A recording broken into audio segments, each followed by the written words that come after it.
Time in YouTube, and welcome back to another episode of Dex Analysis. Today we are going to be looking over a Volcanion-EX deck, so if you guys are hyped and ready for this, make sure to hit that like button because it is greatly appreciated. As you guys probably saw, I was a little ready to do this because, you know, I like to see you guys enjoy my videos. It means a lot to me that you guys come out all the time, check out the new videos, check out the new decks, check out the new teams. It means a lot to me that you guys even care. But anyway, we are starting our post-rotation decks, starting obviously with Volcanion.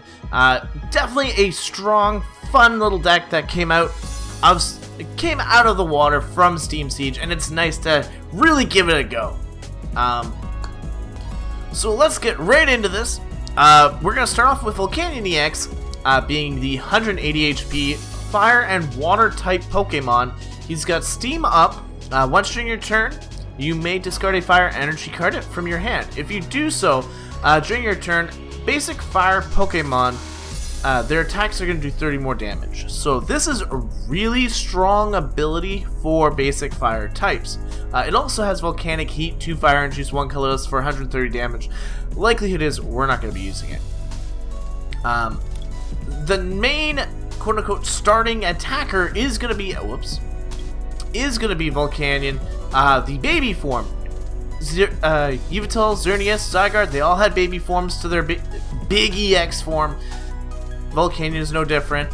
It's got 130 HP, it's a fire type Pokemon, straight up, no water involved this time. Has Power Heater as its first attack. For 1 fire energy, we can do 20 damage. 20 whole damage. But you can increase that power through Volcanion-EX. So if I discard a fire energy, I can now do 50. If I discard 2 fire energies, having 2 instances of Volcanion on this field, I can do a whopping, 80 damage? Which, again, isn't bad for 1 fire energy. Technically 3, because you've discarded 2. But, being as I've discarded 2, I can now choose 2 of your benched Pokemon, attach a fire energy from your discard pile to each of those Pokemon. So this gets us aligned in for our secondary attacker, our actual attacker of the deck, and that's going to be Flareon-EX. 170 HP Fire-type Pokemon with the ability Flash Fire. Once during your turn, you may move a fire energy from one of your Pokemon to this Pokemon. Blaze Ball is the attack. 3 colorless energy is going to do 50 damage, but it's going to do 20 more damage for each fire energy attached to it. So this pretty much means Flareon gets an energy. Volcanion-EX is going to get an energy off of that attack from Volcanion. Now, on the next turn, I place an energy drop on Flareon. Seriously. I place an energy drop onto Flareon, move that fire energy from Volcanion-EX onto the Flareon, and now I'm able to do attack. So turn 3, 4, depending on the situation, I can attack. It's great. The only other 2 Pokemon in this deck are going to be Shaymin-EX for setup. When we play this Pokemon from our hand, we can draw up to 6 cards. It's really the only necessity for it. It has Sky Return. For 2 colorless energy, we can do 30 damage, and we can return this Pokemon back to our hand. But it's not the most iconic thing that we want to put energy on. We also have Hoopa. Hoopa-EX is 170 HP Psychic type Pokemon with Scoundrel Ring. When you play this Pokemon from your hand onto your bench, you can look through your deck for 3 EX Pokemon. As long as they're not Hoopa, reveal them, put them in your hand. So these 2 cards are literally to get the game running. I can get 2 Volcanions, a Flareon, a Volcanion, a Flareon, and a Shaymin. It all depends on the situation at the time, depending on the draws. Starting off with our trainers, we have an escape rope. Each player switches his or her active Pokemon with one of his or her bench. This gives us the opportunity to, say, get our baby Volcanion out of the active position, put our Flareon in. It'll also disrupt what my opponent may have planned. If they've got 2 Pokemon trying to set up the bench one, it makes it come into the front. So it's a nice little tool to have. Now here is one of the cards that you can adjust. Again, my deck is never something that you have to go like, this is how you play this deck and this is how you need to have it. No. My deck is a structure that I think is good. Doesn't mean it's necessarily the best. We're running 4 max elixirs. Now with this though, you get to look at the top 6 cards of your deck, attach a basic energy card from there, and it has to be onto a bench. Basic benched? No, it just has to be a basic Pokemon. On your bench. No, it has to be benched. The thing about Max Elixir being at 4 of them is, in technicality, they can be a dead card. And the reason for this is you're going to be looking for your fire energies a lot. Specifically, we have Professor's Letter. Search your deck for 2 basic energy cards, reveal them, put them into your hand. If you want to, say, depending on how your strategy and how you play this deck is, if you want to lose a max elixir, say, for a Professor's Letter, do so. If you want to make sure that that energy and balance is always there, do so. Don't hesitate to change up this deck just because, you know, you saw somebody else do it. No, it may not work the best for you as it does for another person. I've done it a bunch of times where I've taken a card, I'm like, I don't like that card in there. I think it's great for how my opponent plays, but it's not how I play. So don't always take the entire deck and copy it out. Next up is going to be the Super Rod. Shuffle 3 cards in combination of Pokemon and basic energies from your discard pile into your deck. We're always going to have casualties, so it's nice to be able to get those Pokemon back depending on the situation. If they take out a Shaman, take out a not a Shaman, if they take out a Volcanion or an EX Volcanion, we may need to get those back to get ourselves set up, so this card will help us do that. We have 4 Trainer's Mail. This just lets us help us siphon out our deck, kind of narrowing down on the cards that we need at the given time. You get to look at the top 4 cards of your deck. You may reveal a trainer card from there. As long as it's not a Trainer's Mail, you can put it in your hand, which is very nice. Our next one up is going to be the Ultra Ball. This is really the only way to get a baby Volcanion without naturally drawing it. Again, typical for regular non-EXs. Discard 2 cards from your hand, search your deck for a Pokemon and reveal it, put it in your hand. Beautiful card. Staple in every deck pretty much. Same goes for the VS Seeker. Put a supporter card from your discard pile into your hand.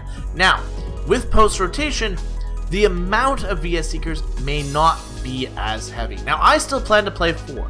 I love having 4, having the initiative that once I've played a supporter, I have that ability to get it back. That being said, without the use of Battle Compressor, certain one-ofs are going to be a lot less beneficial. So instead of having, say, VS Seekers, I might have a natural Lysander. Switching one of our opponent's bench Pokemon for one of his to his active position sometimes is more important than having that luxury of having an extra VS Seeker. So again, there's a chance for you to improve. Again, post-rotation is still very new to a lot of people. I'm not even played in it yet. Again, this is just me testing out a deck, trying it out, seeing how it's going to go.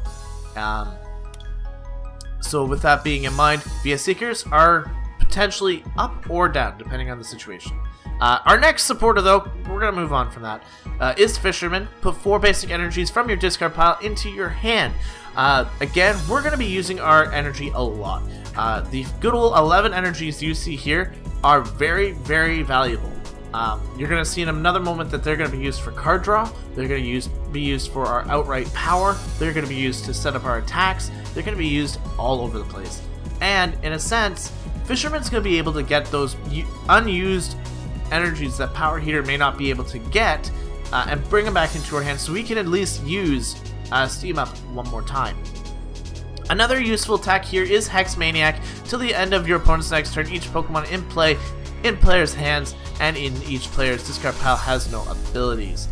This will shut off things like Garbodor. Not necessarily a great thing because you're unfortunately unable to play abilities too, but it'll shut things down. It'll give you the added advantage of your opponent can't play Shaman.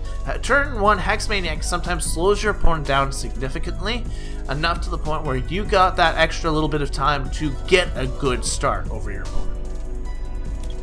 Next up is going to be the ever infamous N. Each player shuffles his or her hand into his or her deck, then each player draws a card for each of the remaining prize cards they have. So, it's an amazing draw power, and it's an amazing disrupt, especially if your opponent is in the lead. You can drop them down to 2 cards, hoping obviously they don't draw a supporter to get them back into the game. Now, a new card coming into play is Pokemon Ranger. Remove all effects of attacks on each player and his or her Pokemon. This means Jolteon loses its effect, and Jolteon is a huge counter to this deck because we are all basics. So Pokemon Ranger is that counter that we needed. Again, without the use of Battle Compressor, though, Pokemon Ranger becomes a little less viable because I can't just naturally draw it out. I have to naturally draw it. So we'll see how that runs. We have Sycamore as our final supporter. Discard your hand, draw 7 cards. Very big staple. Very necessary because we need to be able to draw into everything. Sycamore, having that natural discard isn't a big deal. You just gotta make sure that your utilities are used appropriately beforehand. Just a note, we're done with the supporters that are in this deck, but there is a few that I'd like to note. You can use a Skyla. It depends on your situation, but a Skyla can be really crucial, especially with the fact of pretty much a Skyla will let you get a supporter that you need for the following turn. Unfortunately, if your opponent is playing N, it may not always necessarily be that great. It also can get you one of the items that you have in your deck, which can lead you into what you want. The big one, though, is Ninja Boy. We are going to have starts. Everybody does. If you have a Shaman or Hoopa in your deck, you are going to have starts where Shaman or Hoopa are the active Pokemon. They're going to be very difficult to get out of there, and they're going to slow you down. Ninja Boy, on the other hand, it helps you set up those Pokemon and lets you get yourself in a position where you're not stuck. The card's just apparently broken on TCGO at the moment, and once that comes back, I'll be able to actually provide you some other decks as well. But Ninja Boy is going to be really cool in this deck, so again, give that a shot as well. Our stadium of choice is going to be Scorched Earth. Like I said earlier, Fire Energies are going to be used to get for drawing cards as well as power. So if we discard a Fire Energy here, we get to draw 2 cards. Beautiful. So they're going to be able to go for card draw, they're going to be able to go for power, they're going to be able to go for everything. Those Fire Energies are crucial. In fact, some people even believe that for this particular deck, 11 energies might not be enough. You could run upwards of 13, 14. It really is up to you. Build the deck the way that you guys prefer it to be. Don't always go by what you are always watching. Our next up is going to be 3 Fighting Fury Belts. The basic Pokemon this card is attached to gets 40 HP, and its attack does 10 more damage. It's a very nice card to have. It's a very incredible tool card, because with us only having basics, this puts Volcanion-EX at 210 with a 60 base attack. It puts Volcanion in regular form up to 170 with a 30 power heater. And Volcanion, it just boosts him up to the point where he's got 220 HP. Our last tool is going to be the Floatstone. And the reason for Floatstone is very obvious. We have a lot of Pokemon that need a retreat. Volcanion, 2 retreat cost. Volcanion-EX, 3 retreat cost. Hoopa, 2 retreat cost. We have so many Pokemon that we want to get out of the active position because Flareon is going to be the big attacker, that our opponent is going to try and utilize that strategy against us. So keep that in mind. Make sure that Floatstones are handy. You have an escape rope as well. And again, that is where you have to come up with a consensus of, is 2 Floatstones and an escape rope enough? And again, this will lead you into, why should I be using Skyla? Because that way I can track down that Floatstone and get myself out of an active position. There is a lot of tools that you can use, and there's just sometimes not enough room in a deck to utilize everything. But that is it for today, guys. Thank you guys so much for watching for the deck. Make sure to check back for the channel. We're only going to be running TCGO this week. We're not running Showdown Battles. I just don't have the time to get another team built up for this week. But we're going to be trying for a team next week. I might, with me working again, I usually only have time to do like 1 video a day, which is a lot more than what a lot of people do. But when I'm on holidays, I try and get 2, 3. As you can see, I'm stuttering because, it's still early. Either way. I